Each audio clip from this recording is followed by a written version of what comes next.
আগে দেখতাম ছোটবেলা আমরা পড়ছিলাম বলে লাম খালি মিম খালি নূর উপরে এক নক্তা, আর এখন এক জমানা আইছে রে ভাই পেট খালি ফিট খালি কপালের উপরে এক নক্তা।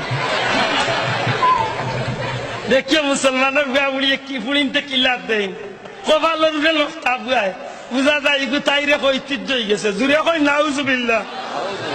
আমরা দেশের বেটিন দিনে দিনে খালি ডিজিটাল হইরা ইলা ডিজিটাল হইছে। আগে 5 জন মানুষের লাগে খানি রানলে 10 জনে খাইয়ালেও বাত রইতো। সেনে বলে বিয়ান্তওয়ালা উঠি আল্লাহর নাম লইয়া পয়লা ডেকু বইতো। এখন করে বেটিনটা আল্লাহর নাম তো ইয়া মোবাইলে মাতি মাতি আর নাইলে সোনাবন্ধুর গান গাইয়া গাইয়া বাগার দের রানছিল 8 গুণ লাগি 3 গে খাইয়া কয় বেটি বাত নাই টাটা বড়ি গেছে ডেক মারতে আইব গালি আইবাই নাইনি হাসা কথা কইলে বরকত উঠছে নি না উঠছে না দূরে বরকত উঠছে নি। এর মাঝে তো বেটিনওয়ালা ডিজিটাল হইছে। আগর বেটাইনতে বেটিনতে বিয়া শাদী হইলে মই মুরব্বী বিয়া পড়াইতা। এখন আর মই মুরব্বী লাগে না। মোবাইলে মোবাইলে হেলো হাই কয়েকদিন বাদে অগ্রগুর জামাই আসে।